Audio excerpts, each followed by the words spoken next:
La mayoría de la gente lo ignoraba. Era un hombre más entre tantos, sentado en la acera con la mirada perdida, el cuerpo cubierto por una manta sucia y los zapatos rotos que apenas cubrían sus pies callosos. La ciudad pasaba frente a él como si no existiera. Algunos cruzaban la calle para no mirarlo, otros le lanzaban monedas sin verlo realmente. Pero ese día, algo diferente iba a suceder. Un auto negro, caro, se detuvo a pocos metros. No era común que alguien así parara en esa zona. Las ventanillas polarizadas bajaron lentamente. Un hombre elegante, de traje claro y relojio brillante, bajó del coche con paso firme. No llevaba guardaespaldas. Caminaba solo, como si supiera exactamente a qué había venido. Se acercó a un hombre que dormía en un colchón abandonado y le ofreció dos cosas: una botella de whisky caro o una oportunidad de trabajar. ¿Quieres beber o trabajar?, preguntó con una voz tranquila pero firme. El hombre, sin abrir los ojos, tomó la botella sin decir una palabra. El millonario sonrió, negó con la cabeza y volvió al coche. 10 minutos después, se detuvo frente a otro. Este estaba despierto, sentado con la espalda encorvada y una expresión de derrota tatuada en el rostro. Tenía barba de días, los ojos hundidos, pero una chispa viva en el fondo. El millonario repitió la misma pregunta: ¿quieres beber o trabajar? El hombre levantó la vista lentamente. Lo observó con cuidado. Su cuerpo temblaba por el frío, pero su voz salió firme. «Trabajo. ¿Estás seguro?», insistió el millonario. «No es fácil. Es duro. Servicio braçal, ayudante de obra. Te dolerán las manos, la espalda y la dignidad si no resistes». «No importa», respondió el hombre sin titubear. «Aún tengo un sueño por cumplir y quiero volver a ver a mi hija». El millonario lo miró por un instante, como si intentara descubrir si había mentira en sus palabras, pero no la encontró. «Sube al coche», dijo al fin. El hombre se puso de pie lentamente. Le costó, le dolía cada hueso, pero lo hizo sin ayuda. Subió al coche con la ropa que llevaba puesta, sin maleta, sin nada, solo con la determinación silenciosa de alguien que ha tocado fondo, y aún así decide luchar. El viaje fue en silencio. El millonario lo observaba de reojo. El hombre no preguntó a dónde iban, no pedía nada, solo miraba por la ventana como si respirara el mundo por primera vez en años. Cuando llegaron, era un terreno en construcción, polvo, hierro, sol fuerte, herramientas pesadas. Nada glamuroso, ninguna promesa. «Empiezas ahora», dijo el millonario, entregándole unos guantes gruesos. «No hay contrato, no hay salario aún, solo comida, ducha. Y si aguantas una semana, hablamos». El hombre asintió. No pidió explicación. No protestó. Comenzó a trabajar. Los otros obreros lo miraban con burla. Lo llamaban el recogido del patrón, el limosnero con casco. Algunos lo empujaban en broma. Otros lo humillaban con comentarios. «Oye, mendigo, ¿sabes al menos cómo usar una pala? Cuidado que se deshace con el agua, patrón». Pero él no respondía. Trabajaba en silencio. Cada golpe con la pala era un grito mudo. Cada saco de cemento cargado era una piedra menos en su espalda de vergüenza. Al segundo día ya tenía ampollas abiertas en las manos. Al tercer día sangraban. Pero no paró. Dormía en un colchón improvisado en el depósito, comía arroz con frijoles y seguía trabajando como si cada ladrillo fuera parte de su redención. El millonario observaba desde lejos. No intervenía. No lo defendía.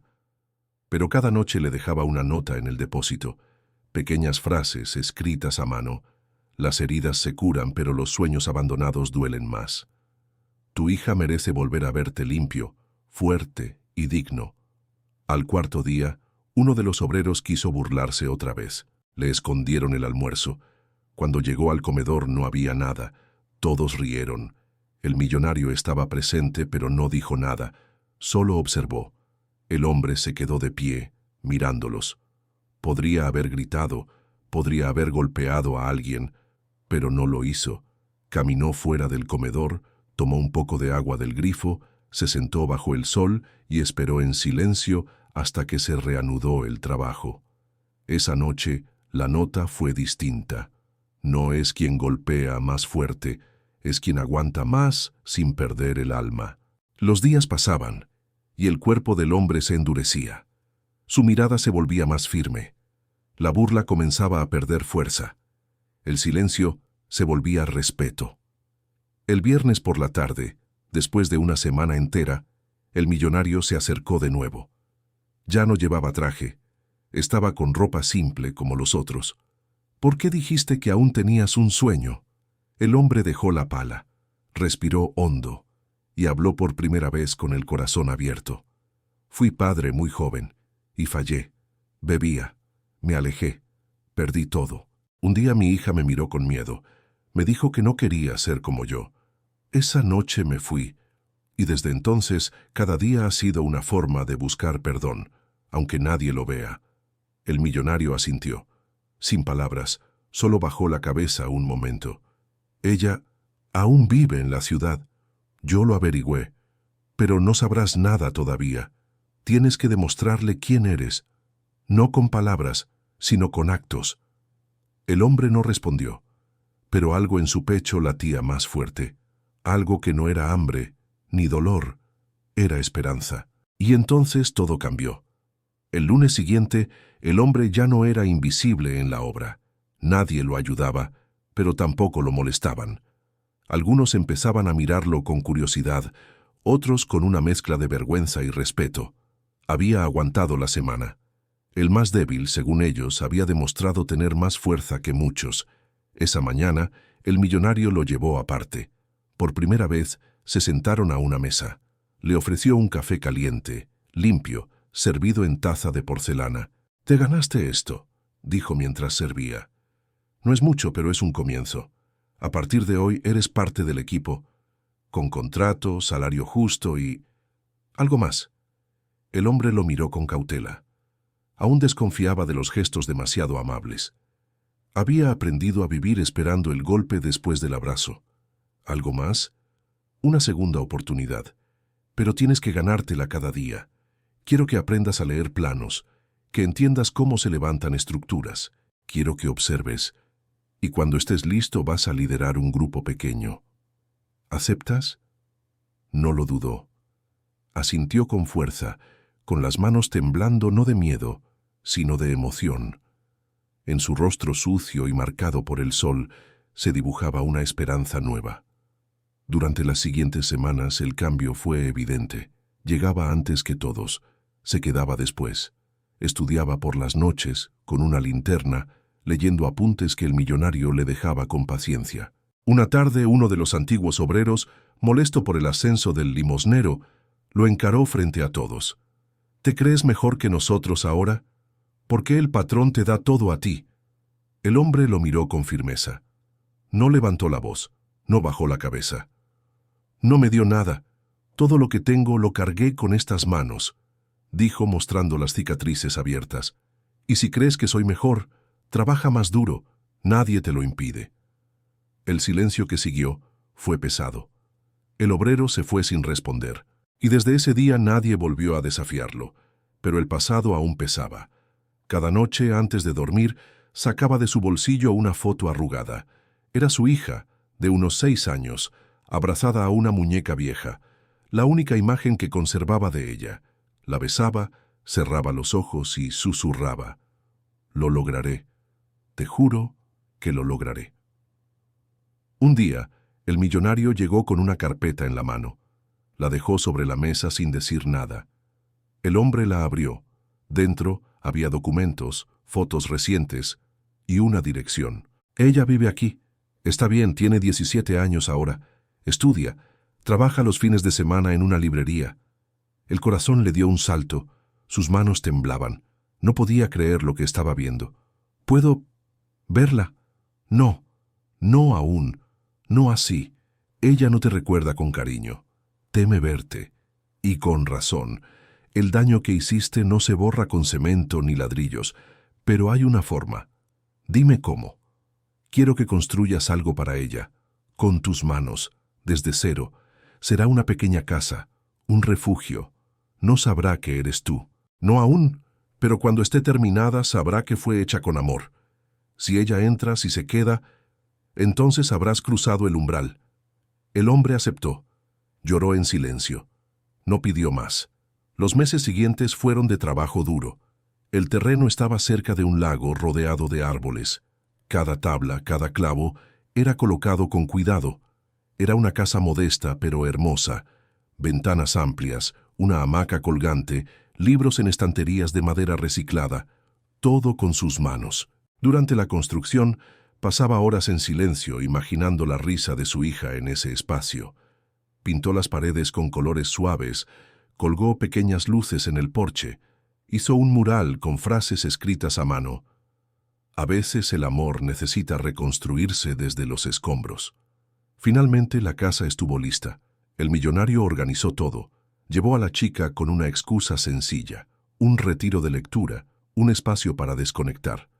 Ella llegó con su mochila al hombro, sin saber la historia detrás. Cuando entró en la casa, algo en su mirada cambió. Tocó las paredes, los muebles. Todo le resultaba extrañamente familiar. ¿Quién hizo esto?, preguntó. El millonario sonrió. Alguien que aún sueña contigo y que jamás dejó de hacerlo. Ella frunció el ceño. Se sentó en la hamaca, abrió uno de los libros. Dentro encontró una nota. Si algún día puedes perdonar al hombre que fue, aquí te espera el hombre que es.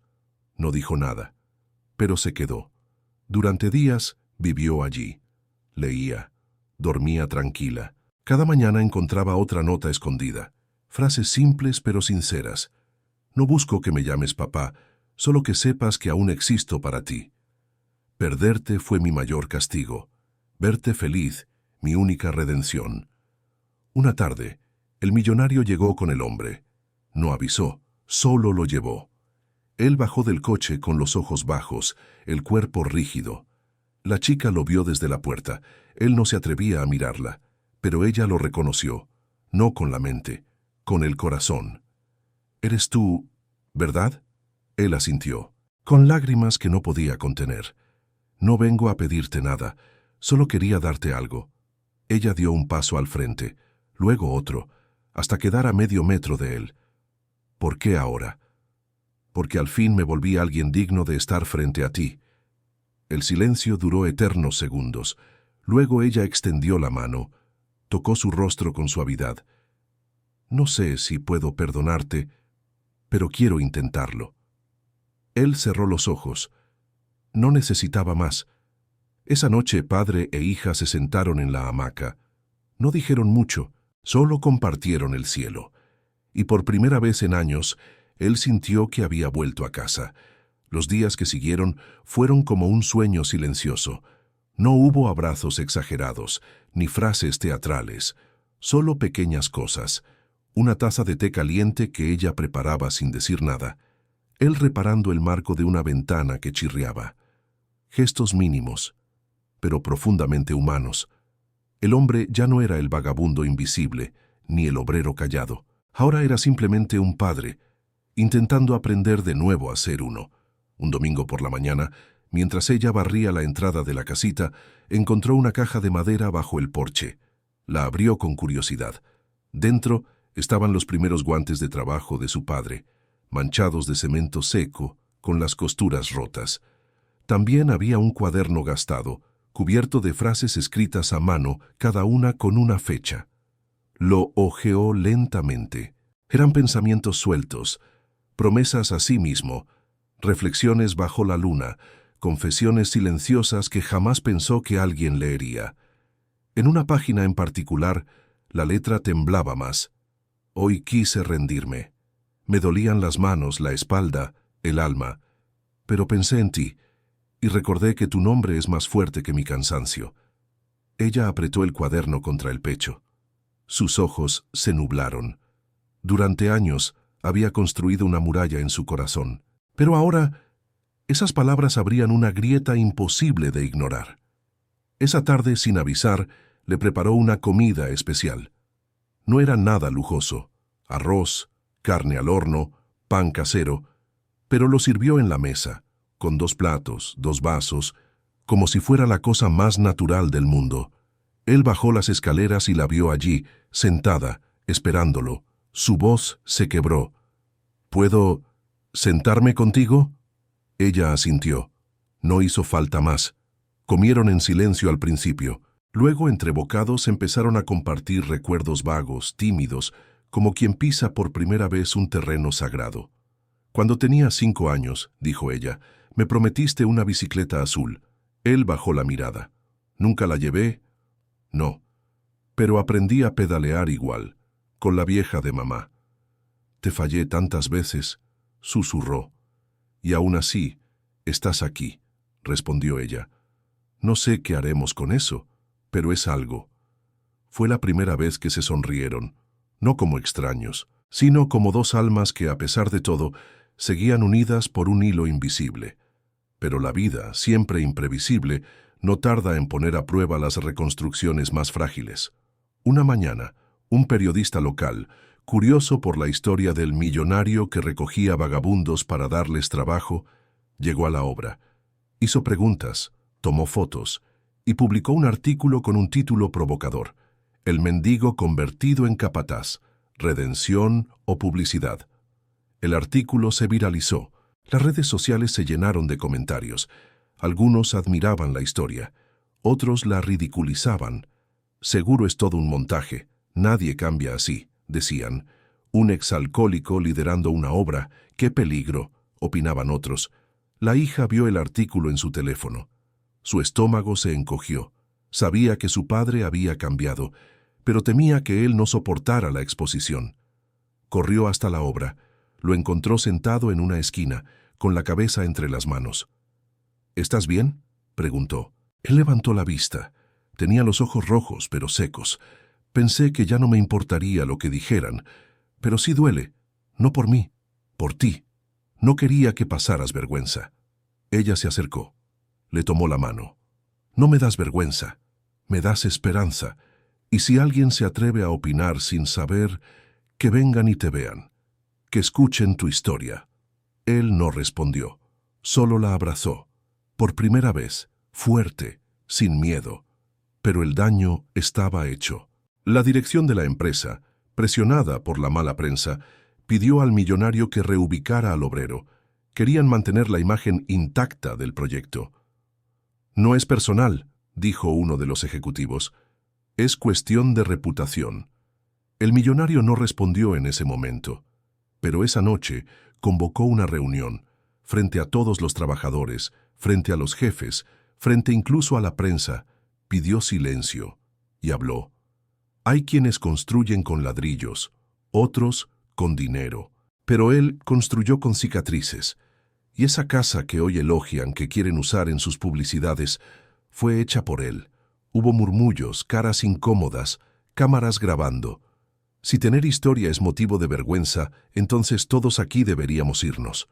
Pero si lo que importa es lo que uno elige hacer con su segundo intento, entonces este hombre debería ser ejemplo, no escándalo. La sala quedó en silencio. Una reportera rompió el hielo.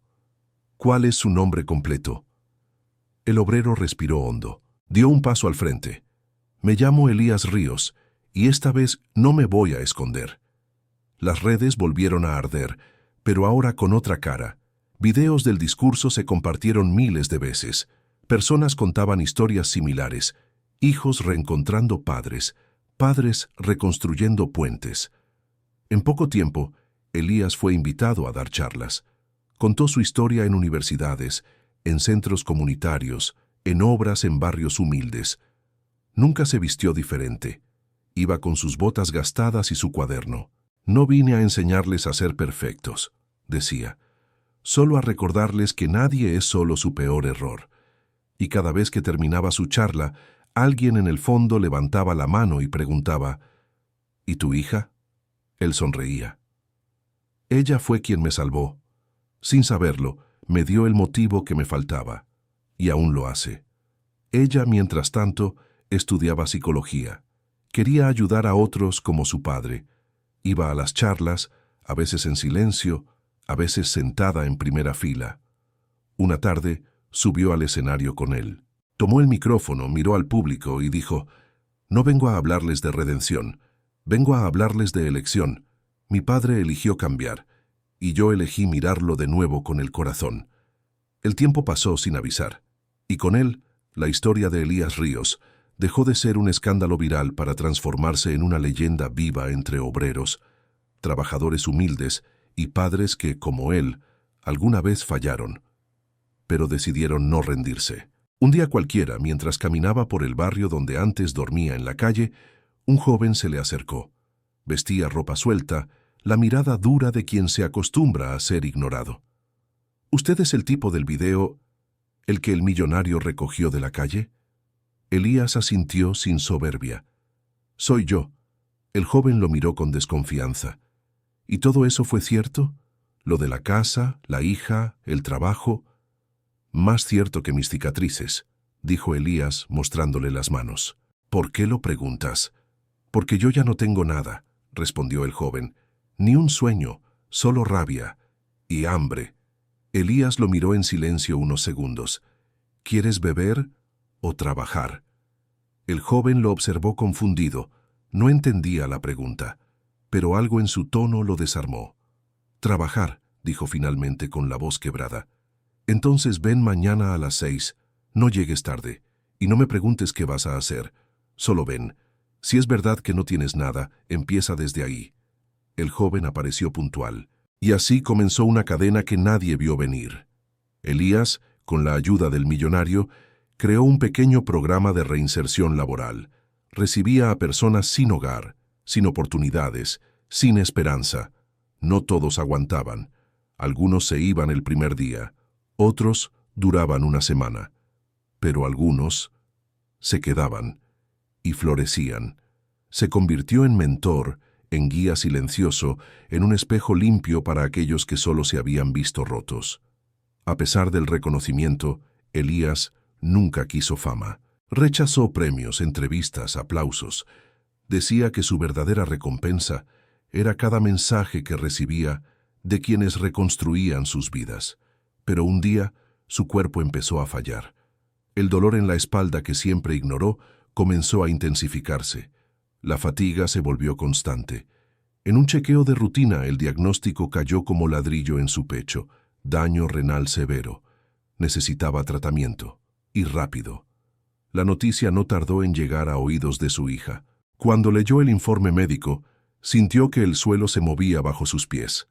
Años reconstruyendo el vínculo, y ahora la vida amenazaba con arrebatárselo de nuevo. «¿Por qué no me dijiste nada?», le preguntó con lágrimas contenidas. «Porque no quería que volvieras a verme como un peso», respondió él. «Esta vez quise ser fuerte hasta el final». «¿Y si el final no tiene que ser ahora? ¿Y si peleamos esta juntos?». Él la miró como si volviera a verla por primera vez. «¿Juntos?». «Sí, papá. Esta vez no vas a hacerlo solo». El tratamiento fue duro, doloroso, lento, pero no estaba solo. Su hija lo acompañaba a cada sesión. Le leía en la sala de espera. Le contaba cómo iban los jóvenes del programa. Y cada vez que él cerraba los ojos por el cansancio, ella sostenía su mano, como él una vez soñó hacer. Los doctores se sorprendían, no solo por la resistencia física de Elías, sino por la cantidad de cartas, visitas, mensajes que recibía de todo el país. Gente que nunca conoció, pero que había sido tocada por su historia. Una tarde, el millonario lo visitó en el hospital. «Viejo amigo», dijo con una sonrisa, «no pensé que llegaríamos hasta aquí». «Yo tampoco. Cuando me bajé de tu coche aquella vez, pensé que solo estaba aceptando un trabajo. No sabía que estaba entrando en mi segunda vida». «Fuiste más allá de lo que imaginé», respondió el millonario emocionado. «No solo salvaste tu historia, salvaste cientos. Fue tu fe la que me empujó». «No, Elías, fue tu decisión». Ambos se quedaron en silencio. No hacía falta decir más. Pasaron los meses. Elías mejoró, no al 100%, pero lo suficiente para volver a caminar por la obra, aunque fuera más lento. Lo suficiente para dar una charla de vez en cuando. Lo suficiente para abrazar a su hija cada mañana. El proyecto, que empezó con un simple «¿quieres beber o trabajar?», Se convirtió en una fundación nacional. Empresas comenzaron a replicar el modelo. Gobiernos se interesaron. Pero Elías se mantenía en lo simple: dar ejemplo con los pies en la tierra. Una tarde, al finalizar una charla, un periodista se le acercó. ¿Qué dirías si te ofrecieran hacer una película sobre tu vida? Elías sonrió. Diría que no tengo tiempo para películas. Tengo demasiadas casas por construir. ¿Ni un mensaje final? Elías lo pensó y dijo: dile al mundo que nunca subestime al que cayó, porque puede ser el único que sepa realmente cómo levantarse. Esa frase quedó grabada. Se volvió mural, camiseta, portada de libro, pero él siguió como siempre, caminando despacio con las manos marcadas y el corazón en paz. Una mañana cualquiera, Elías despertó antes que el sol, preparó café, salió al porche de la casita junto al lago y se sentó en la hamaca. Su hija aún dormía adentro. El aire estaba fresco. Las hojas crujían suavemente. Sacó el viejo cuaderno. Lo abrió. Escribió una última frase: si mañana no despierto, que el mundo sepa que al final fui un hombre feliz. Esa noche fue tranquila, más que de costumbre, como si el universo entero hubiera contenido la respiración. Elías durmió en su hamaca, con el cuaderno sobre el pecho y una sonrisa leve en el rostro. No soñó con nada. No hizo falta. Había vivido lo suficiente para dejar que el silencio hablara por él. Cuando su hija despertó y no lo encontró en la cama, supo. No necesitó gritar ni correr. Solo salió en silencio, con el corazón pesado, y lo vio allí, bajo la luz suave de la mañana, en paz. Se acercó despacio, se arrodilló junto a él, apoyó la frente en su pecho inmóvil y lloró. Pero no era un llanto de desesperación, era un llanto suave, profundo, el llanto de quien sabe que no quedó nada pendiente, porque lo había dicho todo, lo había hecho todo, y sobre todo, había amado. El funeral fue íntimo, nada de prensa, ni homenajes vacíos. Solo los que realmente fueron tocados por su vida, jóvenes que alguna vez vivieron en la calle, obreros de manos callosas, padres e hijos que habían logrado reencontrarse después de años de distancia. El millonario estaba allí, en silencio, al lado de la hija. Le tomó la mano como un padre lo haría. Uno de los muchachos del programa, ahora arquitecto en formación, leyó en voz alta el último mensaje del cuaderno. Si mañana no despierto, que el mundo sepa que al final fui un hombre feliz. Y todos, absolutamente todos, se quedaron en silencio, porque entendieron. Pasaron los años. La casa junto al lago nunca se vendió, tampoco se convirtió en museo. Su hija la mantuvo tal como él la había dejado, no como un lugar sagrado, sino como un hogar vivo. A veces jóvenes sin techo pasaban allí una temporada. Otros iban solo a ver el mural con las frases que él dejó escritas con su puño y letra. Uno de los más recordados estaba pintado sobre una de las puertas: no hay nadie tan roto que no pueda empezar de nuevo. Su hija terminó la carrera. Se convirtió en terapeuta, especializada en vínculos familiares, recuperación emocional y trauma social. No hablaba mucho de su padre, pero en su oficina había una foto de él trabajando con casco en la obra y otra en la hamaca, con el cuaderno sobre el pecho. Cuando le preguntaban por qué las tenía allí, ella respondía con suavidad: porque me recuerdan que los milagros no vienen del cielo, vienen del esfuerzo y del perdón.